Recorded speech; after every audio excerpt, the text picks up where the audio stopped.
There's a question from the YouTube, INA Creativity. Assalamu alaikum. My name is Isbah from Pakistan. Why don't you give public lectures as you used to give before? The question asked by Isbah is that why don't I give public lectures as I used to give before? The answers can be divided into 2 or 3 parts.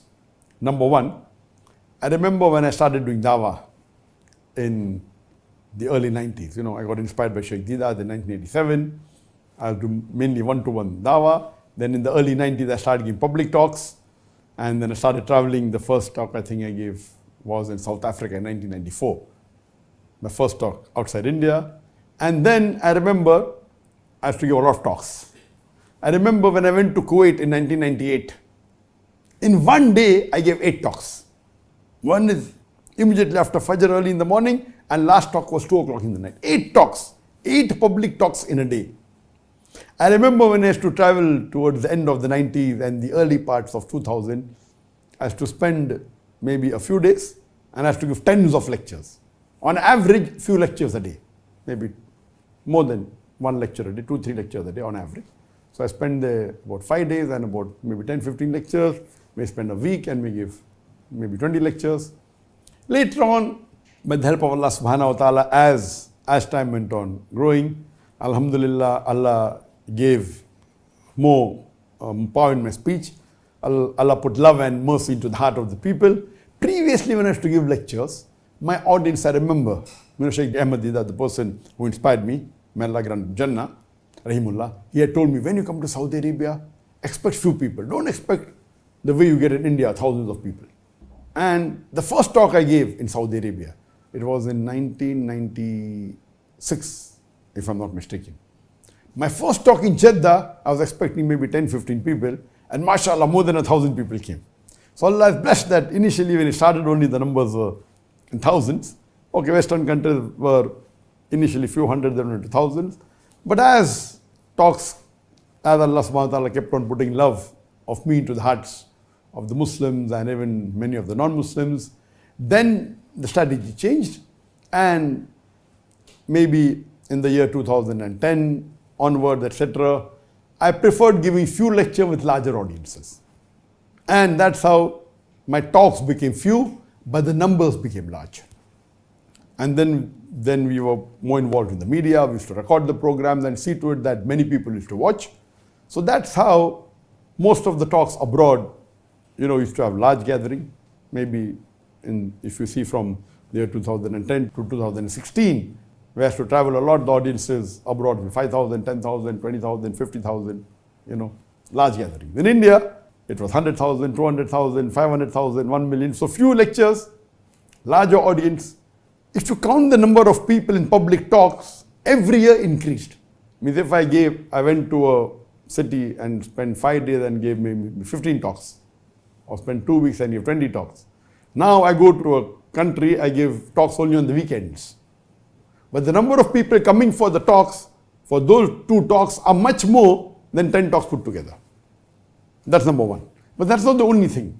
We also record this on the media, and when it goes on the social media, people watch to a larger number on social media and on the satellite channel. So when we started the satellite channel in 2006, our main focus was see to it that programs on the satellite channels are good. So my talks became less, but the reach became more. Now the satellite in 2016, Peace TV English alone had 100 million viewers. Then Urdu, mashallah, had 80 million viewers. Bangla had 50 million viewers.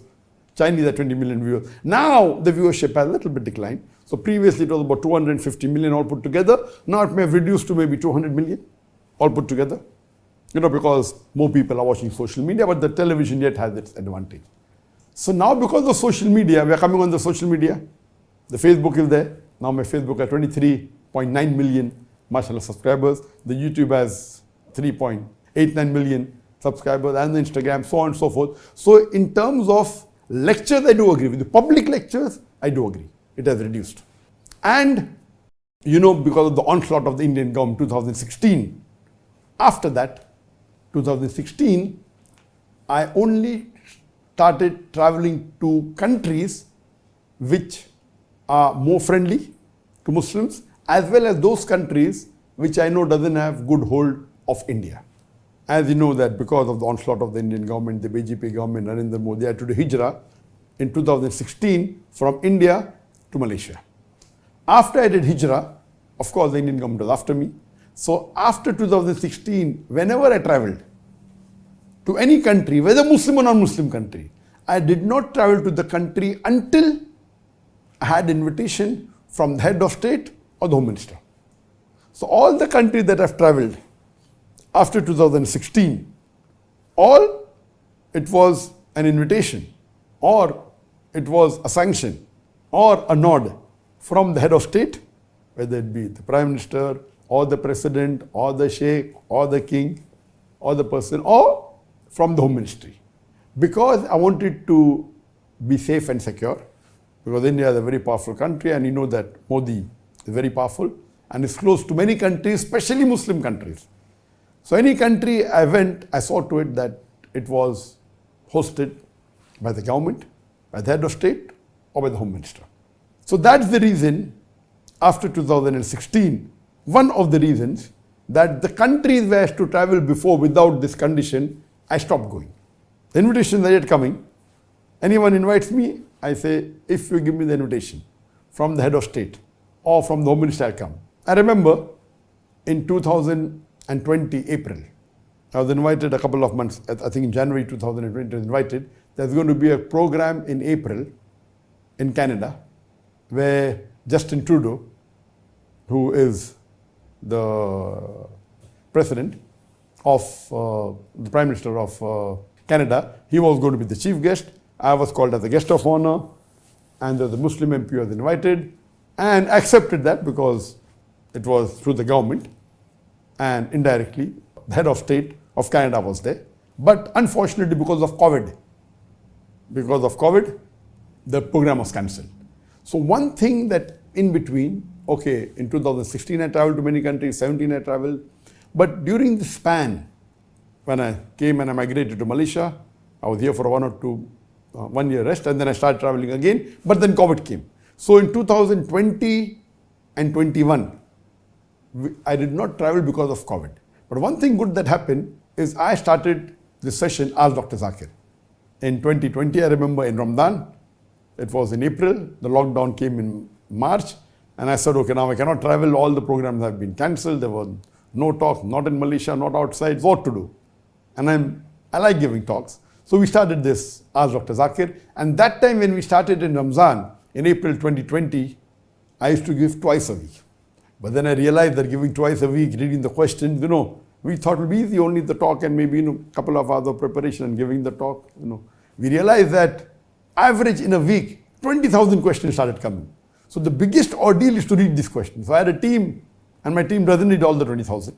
Maybe 5,000, 6,000, whatever they read. From that, they passed me 100 questions. From that 100, I select 20 questions to answer, approximately.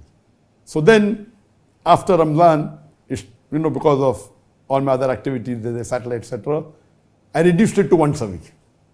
And when the COVID ended, maybe in 2021, 2022, when my son Farik came to Malaysia, or he was in Saudi, that time we used to join. I used to handle 1.5 hour, my son half an hour. But when he came to Malaysia, then I handle as Dr. Zakir on the first and the third Saturday, and my son handles as Sheikh Farik on the second and the fourth Saturday. So many, but because we reduced, I changed from 1.5 hour to 2 hours. So the length has remained approximately same. Previously was in Ramadan, it was 1 hour twice a week, then became 1.5 hour once a week. Now it becomes 2 hours to 2 hours 15 minutes twice a month. So it comes to approximately 1 hour a week for me, but Farik additional takes 1 hour every fortnight, so 2 hours a month.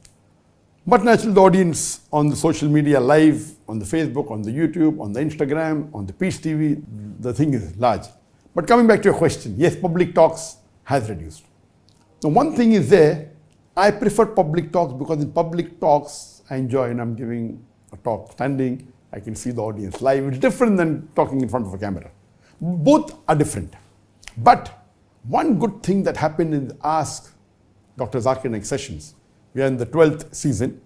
The first Ramadan season had about 9 sessions. Now each of the season have normally 6 sessions, sometimes 7. So already 12. So already more than 70 sessions have taken place, for about 1.5 to 2 hours. And more than 1,500 questions have been answered. The difference in this and the public lecture is, the public lecture is good, of course, inspiring, a lot of cameras, audiences there, 5,000, 10,000, 20,000, 50,000. And even in this time, in Malaysia, before the COVID, I had given the talk just before the COVID in 2019, and I gave a talk in Malaysia, in Kelantan, there were more than 100,000 people.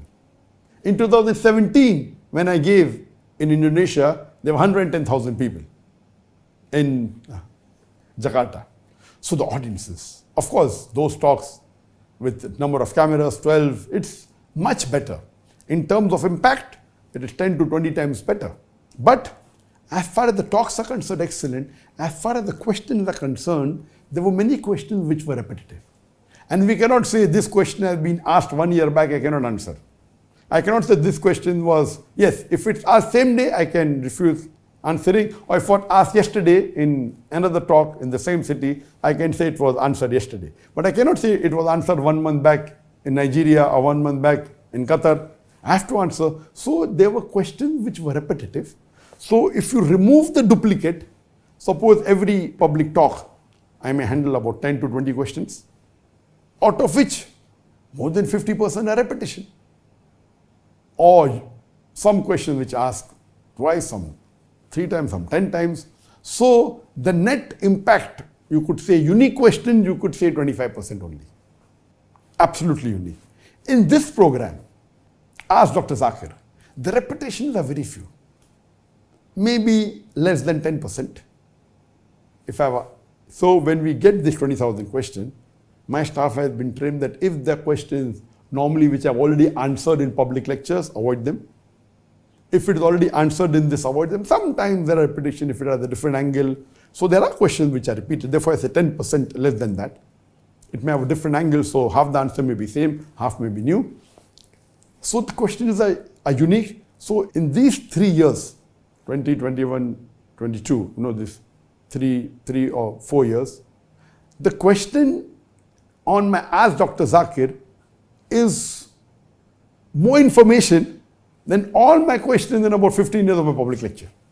Yes, I purposely do not repeat what I've already given. So most of the comparative questions that I've answered in the public, I'm not answering here. Most of the common questions, it's being asked, but I'm not selecting it. So the difference in this is that which is more beneficial for the Ummah. So I feel that this question answer session, of course the impact of the audience is far better. I personally love it more. I like the audience, I get the live feel. But the benefit for the Ummah is that this question answer session has its own impact. The talk has its own impact. But the second part of the talk with the question answer session, this is better. So I feel both are required. That's the reason I have given my editors more weightage for editing the question answer session. They asked Dr. Zakir. So both has, of course, the impact of a public lecture with the audience, with the jimmy jib. This is only with 3 cameras. That is the 10, 15, 20 cameras. And now, coming to your question again, that there was a gap for about 2 years, and when it restarted, I remember the first talk I gave was in 2022 in Malaysia in Perlis. It was the first public lecture allowed in Malaysia after the restrictions of COVID, and there the authorities put a restriction not more than 1,000 people. So 1,000 people came. It was Dr. Zakir history, Dr. Zakir Naiks story, from Bombay to Hijrah to Malaysia, and it was a 2.5 hours lecture. Now the situation is that when I started sending the request, I will only accept an invitation if it's from head of state. In this year, 2024, I got invitation from about 14 countries. Normally for public lectures in 2016, 2015, I normally accept invitations, pure public lectures, about 3 or 4. 3 or 4 countries, and in the Gulf country. Gulf country was common. Going to Dubai, going to Saudi, going to Qatar was common. So besides these 3 countries where I have to go repetitive every year, additional maybe 3 countries. Now in this year, I received invitation from 12 to 14 countries fulfilling this criteria. So I decided, okay, I will go to at least 8 countries this year. So because of that, mashallah, we recently, just a couple of months back, we purchased the best of cameras. You know, when we used to travel before to any country abroad, we used to travel with a crew of about 50 to 55 people crew with me and my family. About 60 people used to travel. So when we went to Gambia, we went to Nigeria at that time, you know, so crew used to go along. So at that time we used to travel with 14 cameras. This time we purchased again the best cameras that's available in the world. Just a couple of months back, we purchased the Sony Venice 2, which is 8.6K, and we purchased the original lens, which is the best lens in the world. What we did that we purchased the 7 high quality best cameras in the world, and we are continuing with these cameras that we're recording. These are the FX9, which are cinematic cameras but of a lower end. So we'll do the recording with 10 cameras, and we decided to travel with about 15, 20 people. Previously it was 50 to 60 people. Now we decided we will make the crew a bit less, so 20 people. And because we accepted the invitation, that's the reason this Ask Dr. Zakir did not happen for the last 6 months. I was away. But naturally there was Ramadan in it, there was Hajj, not only lectures. But even now I was supposed to travel to an African country, but because there was some problem and riots, that got postponed. And inshallah, it will again start from September, October, November, December, again I'll be traveling. And when I travel, Ask Dr. Zakir Naiks doesn't take place because we're busy with there. So both has its pros and cons. Allah knows best. He had the Ask Dr. Zakir Naiks, you know, for about 3 years. And then it reduced, it's yet continuing. Now inshallah, from this year onwards, from 2024, there'll be more public lectures. And inshallah, I hope it will benefit for the Ummah, it will benefit me in this world and also in the Akhirah. So the public lectures, inshallah, will not be the same as before in the 90s and 2000s, but inshallah go back to what we used to do in 2013, 14, 15, 16, where travel at least to 4 or 5 countries and have large audience. And we pray to Allah subhanahu wa ta'ala that now the audiences will be larger, there are new topics that have come. So the matter in terms of available to the public on the social media, on the video, on the satellite has increased multiple times more. In terms of duration, it may be similar, but in terms of uniqueness, it is more. And I also spend time in doing more research. That if these questions are asked, the selection takes a lot of time, reading takes a lot of time, and then selecting is main thing. And then we are more selecting those questions which are suppose asked by atheists against Islam, asked by those people who, while posing to Muslims, they can get deviated. So it has its own benefit. That's the reason I enjoy this session of Ask Dr. Zakir, but I also miss the program. Now what I miss, one thing wasn't asked by you, which I'm missing more, it is the peace conferences. The peace conference is something what I miss the most since I've left India, especially Bombay. The thing that I miss the most, besides my family, that's my parents and brothers and sisters, the thing that I really missed in terms of dawah is the peace conference. Other things, alhamdulillah. But the peace conference, the way we used to have in Bombay, you know, we had for many years, and the audiences used to be in hundreds of thousands in one sitting, over 10 years, about 1 million people, you know, the audiences coming in large numbers, more than 30 speakers coming from different parts of the world. This we missed. And I was hoping to have this, and I spoke to a few people about which is the best place to have it, you know, which country would be the best. And unfortunately, most of the Muslim countries may not like having such large audiences and large number of speakers coming, but there's good news for you. Inshallah, after 6 months, in January, that is in the last week of January, from the 24th, 25th, 26th, for 3 days, Friday, Saturday, Sunday, 2025, we'll be having not the same level of the peace conference what we used to have in Bombay, but we'll be having the Pearl Sunnah Convention This year, there were 6 speakers, and I spoke to the Mufti and the authorities, and they agreed this time they'll have 18 speakers. It's going to be for 3 days, and 18 speakers, international speakers, most of them who come on Peace TV will be there. It will be for 3 days. It will not be the same large audience, but at least the speakers will be together. What we had done in 2022, because we didn't have a peace conference, we had a brainstorming session in Qatar in 2022, immediately after Ramadan, in April and May, for about 5 days. And we had the top duats, 14, coming and discussing about the various aspects. And this time we'll be having the Pearl Sunnah Convention after 6 months in January 2025. And inshallah, it may not have that large audience, but we expect at least 10,000 people to attend this convention. So the peace conferences that are there were large number of audiences that used to have, unlike any other conferences, it will be the largest in the world. Inshallah, Allah will make it possible that we'll have these large conventions and conferences very soon. Inshallah, in the coming years, we'll have bigger conferences with large number of duats. See to it that the entry is free, absolutely free, so more number of people can benefit from it. And I pray to Allah subhanahu wa ta'ala, may He make us instrumental in spreading the deen.